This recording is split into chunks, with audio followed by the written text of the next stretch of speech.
दोस्तों नमस्कार। स्वागत है आप सभी का हमारे YouTube चैनल पर। मैं आपका दोस्त पांडेश्वर पांडे और आप सुन रहे हैं गौतम बुद्ध के जीवन के अनमोल पल और उनके द्वारा दिए गए उपदेश। दोस्तों, शादी के बाद गौतम बुद्ध को शाक्य संघ की सभा में जब विरोध करना पड़ा तो शाक्य संघ ने उन्हें देश छोड़ने का आदेश जारी किया।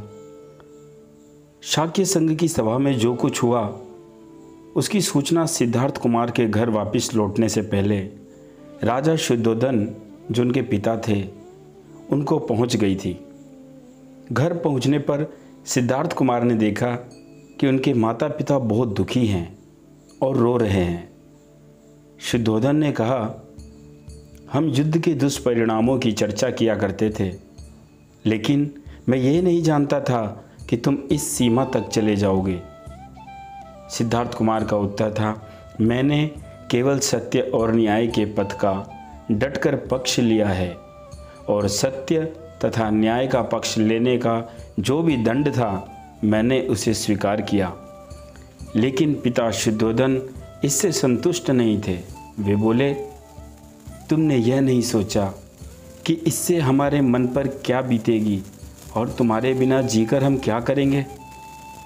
तुम्हारे साथ सारा परिवार ही शाक्य जनपद का परित्याग कर देश से बाहर क्यों न चल दे।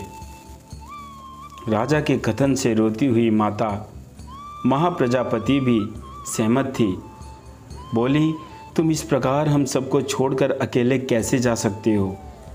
सिद्धार्थ कुमार ने कहा, माता, यदि मैं युद्ध भूमि में गया होता और वहाँ जाकर मर गया होता तो तुम क्या करती। तब भी तो तुम इसी प्रकार रोती और दुखी हुई होती ना।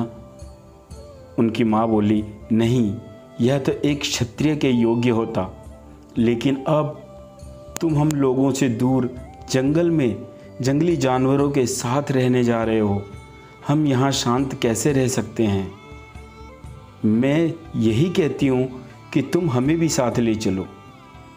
सिद्धार्थ कुमार का मन भर आया। उन्होंने प्रश्न पूछा कि मैं तुम सबको कैसे साथ ले चल सकता हूँ। नंद केवल एक बच्चा है और मेरा पुत्र राहुल जो अभी जन्म लिया है, क्या तुम इन्हें छोड़कर मेरे साथ आ सकती हो। माता प्रजापति का संतोष न हुआ।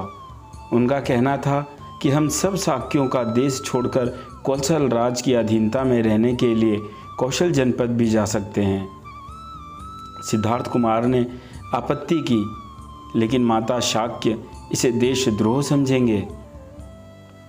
पिताजी ने कहा, तुम देश छोड़ने में इतनी जल्दी क्यों कर रहे हो सकता है कि शाक्य संघ तुम्हें यहाँ बने रहने की अनुमति दे दे।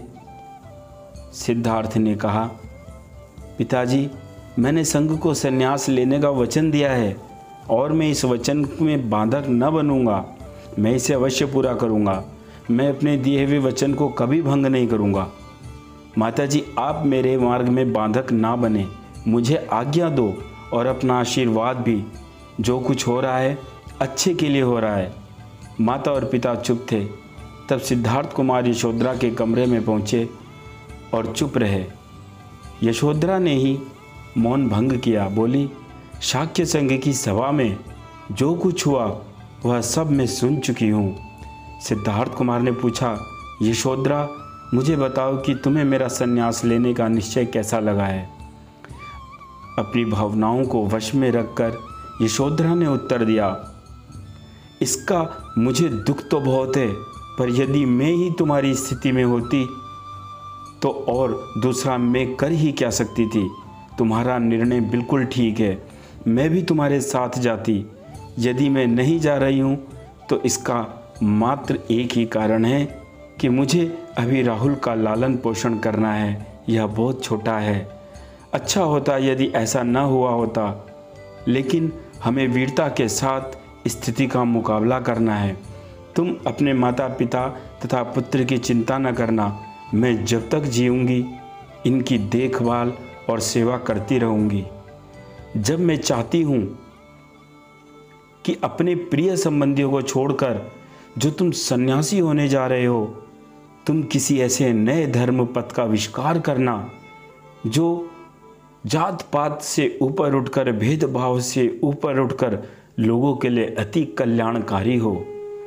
सिद्धार्थ कुमार यशोधरा के दृढ़ और वीरतापूर्वक बातें सुनकर बहुत प्रभावित हुए। आज ही उन्हें पता लगा कि वह कितने गौरवशाली थे कि उन्हें यशोधरा जैसी अच्छी पत्नी मिली। सिद्धार्थ कुमार राहुल पर, अपने बेटे पर एक प्यार भरी दृष्टि डालकर वहाँ से विदा हो जाते हैं। यशोधरा और सिद्धार्थ कुमार के गृहस्थ जीवन की दूरी यहाँ पर टूट गई और उनके गृहस्थ जीवन का बसंत पतझड़ में बदल जाता है।